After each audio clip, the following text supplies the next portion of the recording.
Welcome to Banking on KC. I'm your host, Kelly Scanlon. Thank you for joining us. With us on this episode is Steve Hentzen, the co-founder and president of the Prostate Network. Welcome, Steve. Thank you so much for having me. What inspired you to found this organization? About 15 years ago, age 46, got this horrible diagnosis. I was trying to go to Boy Scout camp, to Bartle Scout Reservation with my son, to see the whole thing. I had helped him raise money selling Christmas trees. And in order to get in as an adult, or to get in, not just on family day, you had to have a medical form signed. And it was because of that medical form, my doctor wouldn't sign it like the third time because I hadn't gone in. And when I went in, he did his thing. He said, have a good time at camp. And he called me on a Saturday and said, well, no, we got to talk. So I got diagnosed. And then started this journey, and I met this other guy, had nothing in common with except our diagnosis. His name's Caesar. We both thought we were gone, and we just pleaded, this can't be it. We both had sons. We had things left to do here. And well, about a year into it, we were talking, and we were like, okay, so what are we going to do now? And that's how the Prostate Network was born. Okay, so out of your own personal experiences and a need to give back to others who'd been through a similar experience. We thought we were the only ones. Oh. We were like, because there was no resources. There was nothing. And we had nowhere to go. We had our medical stuff, but we didn't have a way to connect with each other. And so we started making it up. We were like, okay, so what are we going to do? How are we going to find them? And as soon as we started hanging up our shingle, came out of the woodwork. I bet. Churches, all sorts of people in the community just started reaching out. Not a nonprofit, nothing, just two guys. And when we started doing it, we found a void. But it was word of mouth initially. Oh, yeah. I mean, it was just people telling other people. Yeah. So here you are. How many years later? About 15. At this point, about 15 years later, here you are. And what is it that you do? I mean, you share resources, camaraderie, support. Tell me about that. So our main thing, so we've done a lot of things over the years, but our main thing is we've created a safe space for men that are dealing with this, or their whole families in some cases. Sometimes the wives are more likely to come than the guys, believe it or not. Yeah. Their sons are like struggling because you get this diagnosis. It's not just affecting the one person. It affects the whole family. And so we've created the safe space, and we are very consistent. That was one thing Caesar was like we do it on the same day. And so it's been the first Wednesday of the month, 6:30 p.m. We don't miss. They're meetings. Yeah, we network. Support is a word that men don't want to need. They don't want us weak, right? So we network. Right. You network, okay. Yeah, and we created the safe space. And so when you go to your doctor, you're going to talk about doctor stuff. And we may kind of talk about some of that, but we're talking people that have the issue talking to other people that have the issue. That is something that they need. Mm-hmm.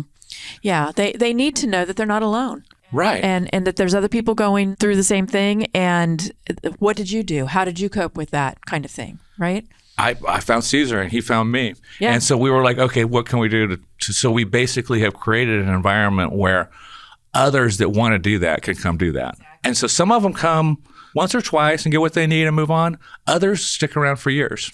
And we've created all sorts of things for them to do. And so our main thing is that, but yet we'll do all sorts of other stuff, right? Well, for example, I've seen your Facebook page. You provide resources and so forth. Yeah, that's where people can come. If they are reluctant, because this is one of those reluctant things. It's a very unique subject. It is. Because men don't want to talk about it.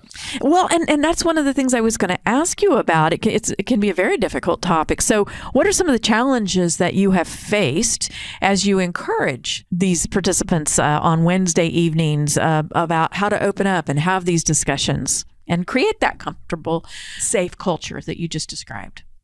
The challenges are really kind of hard to pin down. Some people want to track it. People want to know numbers. How many people are you this or that? I don't care. We have a meeting and we help one guy. It was worth having it.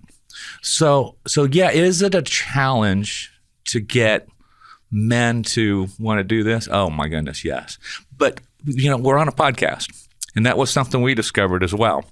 So we have our own podcast. Yes. And what we discovered was we'd helped a survivor. We helped a guy that was into radio. And he came to me like 10 years ago and asked me if we could put this stuff on podcast because we had speakers. And I said, what are podcasts? And so fast forward, we did. And we had a little bit of traction with our podcast originally. He worked so hard on them. His name's Buck. And Buck polished these podcasts up. And we had so much fun doing it. But then when COVID hit, we couldn't have our meetings. Eventually, we figured out how to get online. But our podcast downloads exploded. So people needed this. And so we've gotten creative over the years of creating ways to meet people where they're at. Sure. And so the meeting's the main thing. But if you've got a way for us to talk to guys, invite us. We'll come. Okay.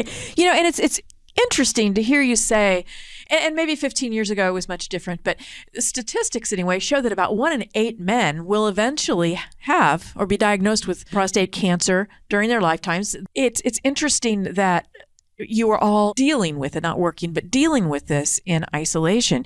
What should our audience know about those statistics when you hear 1 in 8 men? Should women be encouraging their husbands to get regular screenings? What is it about those statistics that's telling, and how can early detection make an impact? Oh, you've hit all my hot subjects. There's a lot of people in our world that are like, get screening. And there's a lot of organizations saying, we have free screenings. And I love those, right? I'm for that. But that's really not my message when I get the chance to hear the guys are sitting in front of me. What I'm going to tell them is they need to take better care of their bodies than their new truck. They may get 1 or 2, maybe 3 new trucks in their lifetime, but they're only going to get 1 body. And what they have to do is they have to take care of it. They've got to eat good. They've got to exercise. And they have to go to the doctor, not when they're sick, not when their knee hurts. They've got to go get physicals. And they've got to be honest with their doctor and tell them what's going on.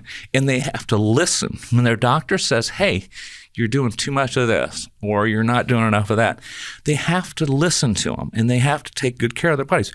So the statistics are terrifying. And in fact, while the medicine and the cures keep getting better and better and better, which is wonderful, men are not doing what they need to do. If you look at the statistics on cancer deaths. All cancer deaths? All, yeah. Okay. Women, you are doing so much better because you're taking advantage of modern medicine and you're getting all these things caught earlier because the early detection is the whole thing with cancer, with virtually anything medical, right? It's catch it early. You can fix things up. You wait till things fester, then they turn terrible. And so that's what's still happening with men. We haven't turned the corner yet. I think the number is somewhere around 33,500 men in the United States will die this year from prostate cancer, and virtually every one of them didn't have to. So think about how many families are not going to have dad and grandpa this year. And if those guys were taking care of their bodies like they were their new truck, they'd be here longer. So we're not anybody's going to get the forever card, but this isn't the one you want to go by because it's so curable. So the treatments are not 100%, but they're dang close to 100% if they catch the stuff early. And so if you've got a good doctor and this is one of those things that you can catch, then it breaks my heart to see these guys come in with these late stage diagnoses, and you're like, how did they get caught? And they're like, oh, and they have these stories about how they haven't gone to the doctor. And we've had different success with screenings and stuff. And I can't talk about individuals, but I can tell you, I have seen guy after guy come up in like a badge of honor. Haven't been a doctor in 20 years. And I'm thinking, Do you not know that your family loves you? If you love your family, you got to be there for them. That brings me to another question. It was a survivor-founded organization, and it's still survivor-led, it sounds like. And so what difference does that make, the fact that it is survivors talking to survivors or working with survivors that makes it more successful? Well, I'm obviously a little biased, but I think we're the most genuine, heartfelt nonprofit in the history of Earth. Caesar's heart was gold. We kept everything we did on mission. So we didn't even have We weren't a lead thing. We weren't a real thing. It was finally about 3 or 4 years into doing this. I kind of flipped it out of pocket. We had our thing that we wanted to get up on the stage at KC Live where they was doing a crawl for cancer thing. And we wanted to talk to all these people, right? There's thousands of people. And we said, hey, can we do that? And they said, yeah, fill this out. We're more than happy to have you, like, your logo on our shirts and have you come up and talk. We had to be a nonprofit. And I was like, oh, God, I don't know what that is. Hold on. And well, one of the guys that we had helped shared, whatever reason, he shared what he did for a living. We don't ask people that. Yeah.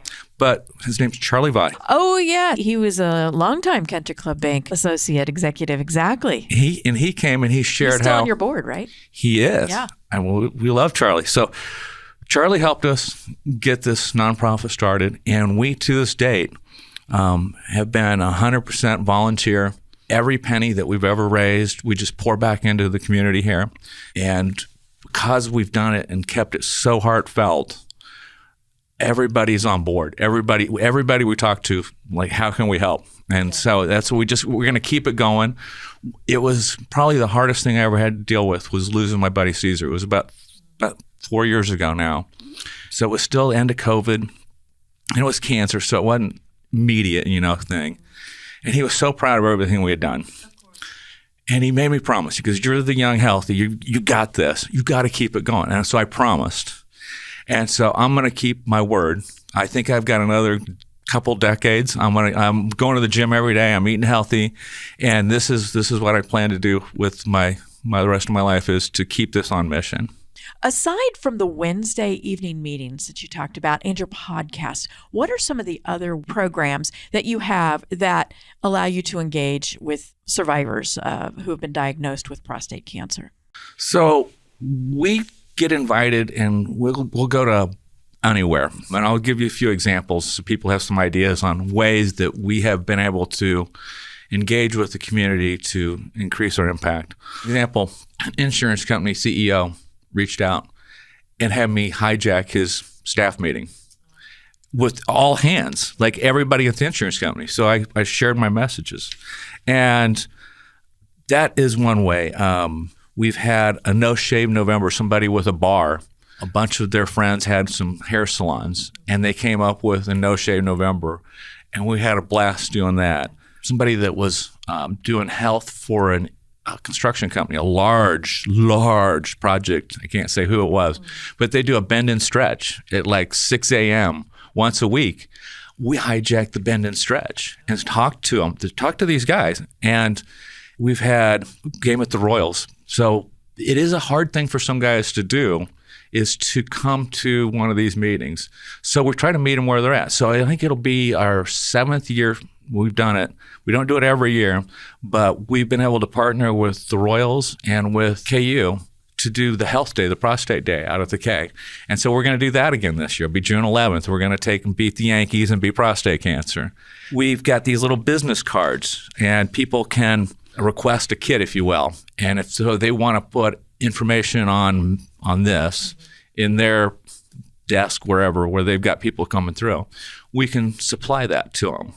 So it's not just about encouraging these men to network. It's very much about that. But in addition to that, it is about creating awareness in general among the public so that, as you say, men are more likely to go get their health checkups. And when you started out, you talked about how it affects everybody. It affects the entire family. It affects their friends. In fact, there's many people involved in one of these diagnoses. So how do you reach that extended circle? You would think that the guys would sign right up, but they don't. They keep this stuff top secret. I know many of them have died without telling their mom. They don't tell their children. And when those people find out, they need our help. And so we talk to them. So the men are mostly what our meetings are, but everyone is welcome. And one of the more creative things, so a gentleman, a friend of mine, he's challenged me to a race. And so on May 3rd, we're going to hijack Cars and Coffee here in Kansas City.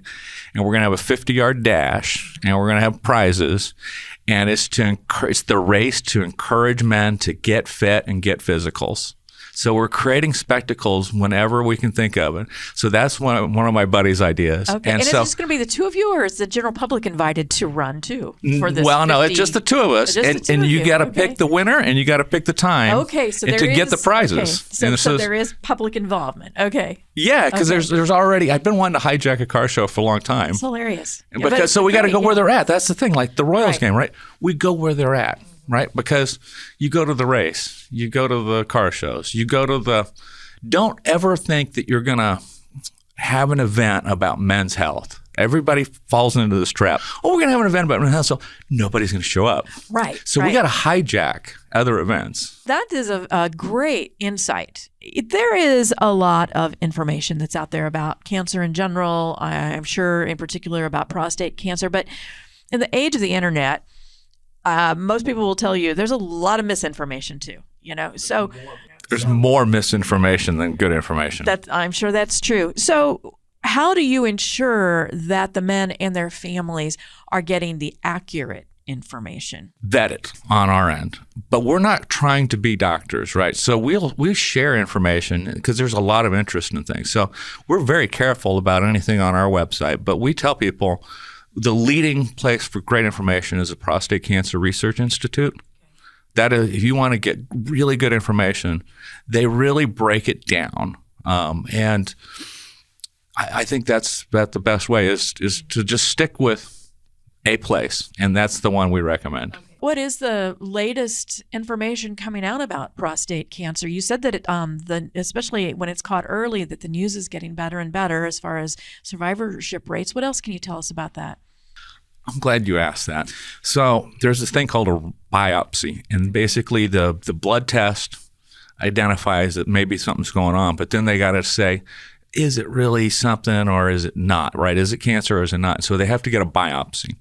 So if you will, picture what a random biopsy would be versus a guided one. So there's a thing called MRI, and there's all sorts of techniques now to identify images of the human body to know where the interesting looking cells are. So the prostate is an organ about half the size of a baseball maybe, right? And so you need to identify where those interesting cells are in there. And so it's kind of painful. So the location of it, they got to go in the hole you don't want to go in to get to this thing. And so the random biopsies are done when guys are awake.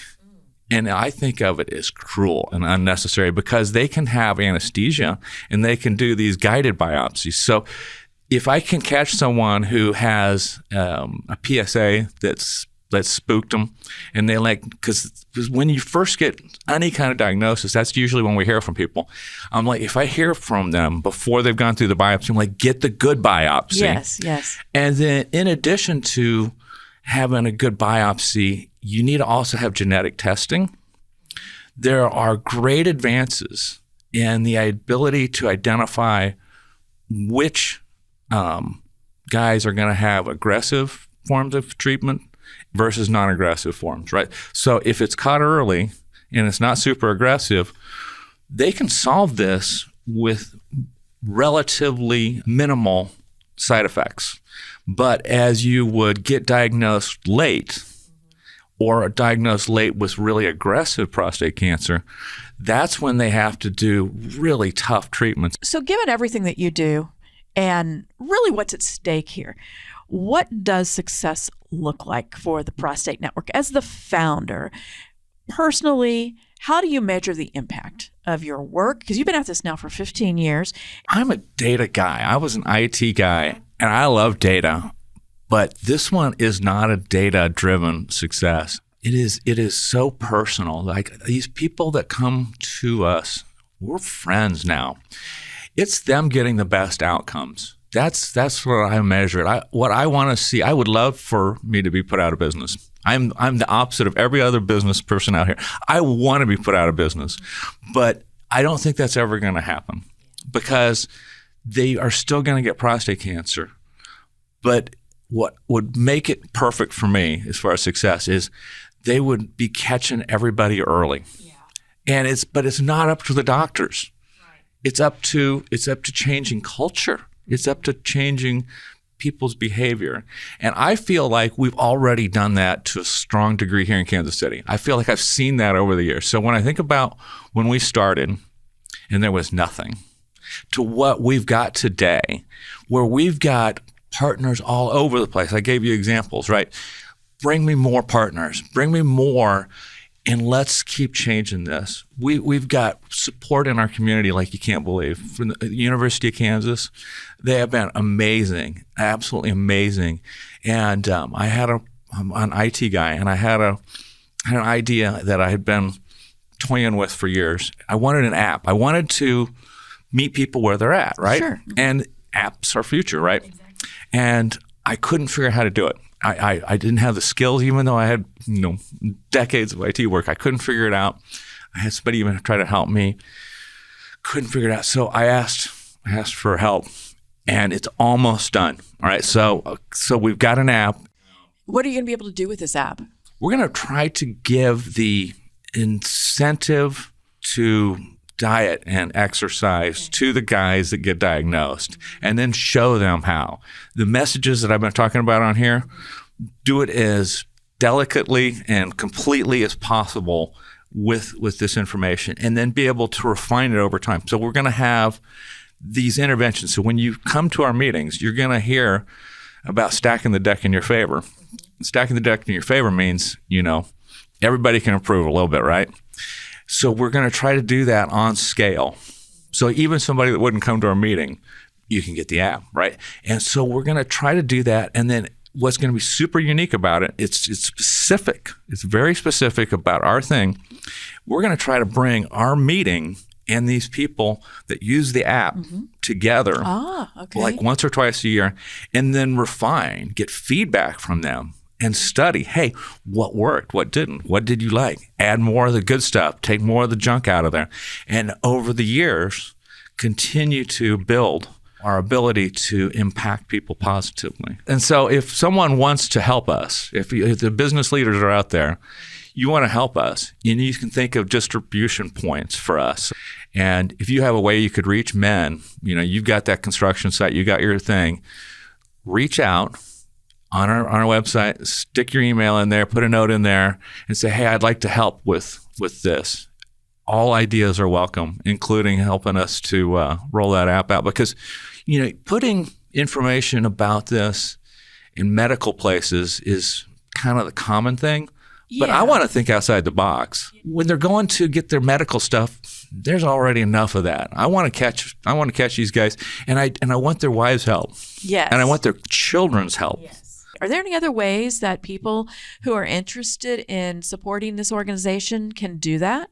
We don't do fundraisers, but we have a donate button. And, we have a podcast, we have our website. If you've got an event and you want to have a speaker or, you name it, we'll say yes.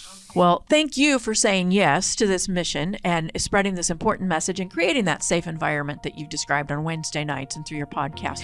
We really appreciate you coming on the show today, Steve, to talk about this topic. And again, thank you for all that you're doing. Thank you for having me. This is Joe Close, president of Country Club Bank. Thank you to Steve Hentzen for being our guest on this episode of Banking on KC. Steve's personal journey with prostate cancer led him to co-found the Prostate Network, an organization that not only raises awareness of prostate cancer, but also provides a safe and supportive community for other men facing the diagnosis. His story reminds us how a personal challenge can inspire meaningful action that benefits so many others. At Country Club Bank, we want to remind everyone that taking care of our personal health is as important as taking care of our financial health. Don't wait for a health scare to take action. Remember, healthy people are the foundation of healthy communities. Thanks for tuning in this week. We're banking on you, Kansas City. Country Club Bank, member FDIC.